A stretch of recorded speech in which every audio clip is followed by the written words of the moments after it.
नमस्कार। आज की इस कड़ी में हम लोग संसार की अनित्यता या क्षणभंगुरता पर विचार करेंगे।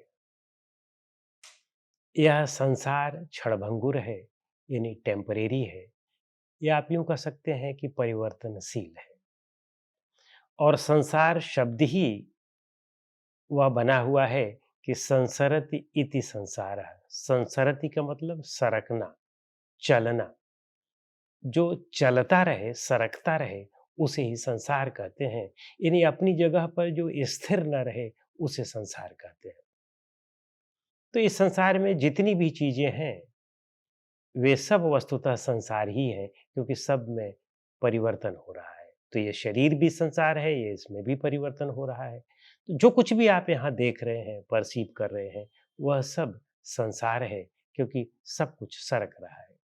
इसे ही जगत भी कहते हैं। गच्छति इति जगत, यानी जो गत्यात्मक है, उसे ही हम जगत कहते हैं। तो कहने का अभिप्राय है कि इस संसार में सब कुछ परिवर्तनशील है, सब कुछ क्षणिक है, क्षणभंगुर है, टेम्परेरी है, या आप यूं कह सकते हैं कि ट्रांजिएंट है। तो जहां सब कुछ क्षणभंगुरता है, वहां पर हम परमानेंसी की कल्पना कैसे कर सकते हैं? लेकिन हम हैं अज्ञानतावश इस संसार में परमानेंसी देखना चाहते हैं। हम सोचते हैं कि यहाँ हम परमानेंट रहेंगे। हम सोचते हैं कि हमारे इष्ट मित्र, हमारे घर परिवार, हमारी धन संपदा सब परमानेंट रहेगी। वस्तुतः यदि आप विचार करें तो जहाँ आप बैठे हैं, देखें कि इस जगह को कितने लोगों ने अपना कहा होगा। यानी इसके पहले कितने लोगों ने इसका उपयोग किया होगा, करोड़ों, खरबों, अरबों लोगों ने इसका उपयोग किया होगा। और इसी जगह को आगे आने वाले समयों में कितने लोग उपयोग करेंगे। तो इसे हम अपना कैसे कह सकते हैं?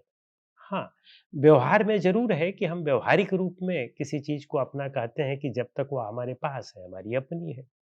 जब तक हम इसका उपयोग कर रहे हैं, तब तक यह हमारी है। लेकिन यह व्यावहारिक रूप में है। आध्यात्मिक और आत्मिक रूप में, पारिमार्थिक रूप में यहाँ अपना कुछ भी नहीं है, क्योंकि सब कुछ बदल रहा है, सब कुछ क्षण-क्षण परिवर्तनशील है। इसी में हमारा यह जीवन भी परिवर्तनशील है, क्षणिक है। कबीर साहब बहुत अच्छी तरह से कहते हैं कि 10 द्वारे का पिंजरा, तामे पंछी पौन, रहिबे को अचरज है, जात अचंभव कौन। यानी कोई एक पिंजरा हो जिसमें 10 दरवाजे हों, और उसके अंदर, आप पिंजरे के अंदर किसी पक्षी को बैठा दीजिए, बंद कर दीजिए, और उसमें 10 दरवाजे लगे हों और 10 दरवाजे खुले हों, और फिर भी वह पक्षी बैठा रहे। तो ये आश्चर्य है कि वो कितने दिन तक बैठ लेता है उसमें, क्योंकि उस 10 दरवाजे खुले हैं, वो किसी भी समय निकल सकता है। तो अचरज उसका उसमें रहना है, उसमें से निकलना अचरज नहीं है। उसी तरह से हमारा ये शरीर है। इस शरीर में 10 दरवाजे, वो कहते हैं कि 10 दरवाजे कौन-कौन से हैं? तो यद्यपि तो एक रोम-रोम में 1 दरवाजे हैं, लेकिन मूलतः उनके यहाँ पर 10 दरवाजे का मतलब है कि 2 आँखें, 2 नाक, 2 कान और गुदाद्वार, और साथ में जननेंद्रिय, और इसी तरह से जो है हमारा ये जो ऊपर का ये वाला भाग, जो बच्चों का कोमल वाला भाग होता है, जिसे हम कपाल कहते हैं। और साथ में कुछ लोग जो है यह भी कहते हैं कि जो हमारी नाभि है, यह भी एक द्वार है, यहाँ से भी जो है जीवन निकल सकता है, और मुंह तो है ही है। तो ये सब सारी चीजों में आप देखें कि ये सब द्वार है। इस द्वार के बीच में हमारा यह जीव यानी आत्मा रह रही है, और ये सब खुलते बंद होते रहते हैं हर समय।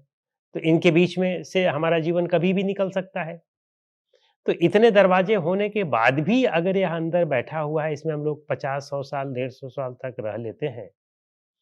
ज़्यादातर तो 120 साल तक ही, 25 साल तक ही हो पाता है।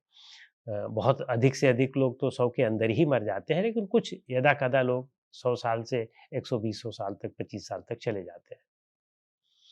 तो कहने का मतलब है कि इस दरवाजे रूपी शरीर में, जिसमें ढेर सारे दरवाजे हैं, उसमें हमारा यह जीव रह लेता है।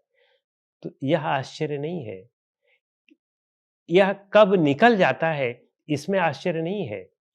या इतने दिन रह लेता है, यह बहुत बड़ी आश्चर्य की बात है। और इसी तरह से आप देखें कि इस शरीर में स्थिरता ढूँढना, हम लोग स्थिरता ढूँढने का प्रयास करते हैं और यही मूर्खता है, यही हमारी अज्ञानता है, यही हमारे दुःख का कारण है। अब आप उदाहरण के रूप में ले सकते हैं कि हम हमेशा जवान बने रहना चाहते हैं, बच्चे बने रहना चाहते हैं, हम बूढ़े होना ही नहीं चाहते हैं। तो हम अनेक प्रकार के ब्यूटी पार्लर्स में जाते हैं और अनेक प्रकार की चीज़ें करवाते हैं, अपने स्किन को टोन करवाते हैं, बाल को काला करवाते हैं, अनेक-अनेक प्रकार की चीज़ों का उपयोग करते रहते हैं। अनेक प्रकार की क्रीम का उपयोग करते हैं कि जिससे हमारा जो है ऐज उसमें परिलक्षित ना होने पाए, शरीर में परिलक्षित ना होने पाए, ये सब हम उपाय करते रहते हैं। लेकिन इस उपाय से कुछ नहीं होने वाला होता है, अंततः तो ये शरीर छूट ही जाता है, चाहे जितना भी आप उपाय कर लें, किसी का शरीर तो रुकने वाला नहीं है। तो यह शरीर क्षणभंगुर है और इसको इसी तरह से देखना, यह वस्तुतः सत्य है, विवेक युक्त है और यह चीज़ें हमें दुःख से दूर करती हैं। अन्यथा जो चीज़ जैसी है उसे वैसा न देख कर के दूसरी तरह देखने का प्रयास ही अविद्या है, भ्रम है हमारा और यह हमारे दुःख को बढ़ाता है। तो इसलिए जीवन की सच्चाई को समझा जाए और जो जैसा कुछ है संसार, उसी तरह से अपने मन को बनाया जाए। अपने मन के अनुसार से संसार को ना बनाया जाए, क्योंकि मन के अनुसार से संसार नहीं चल सकता है। हाँ, संसार का अपना एक नियम है, उस हिसाब से अपने मन को बना लेंगे, तब सुखी रहेंगे।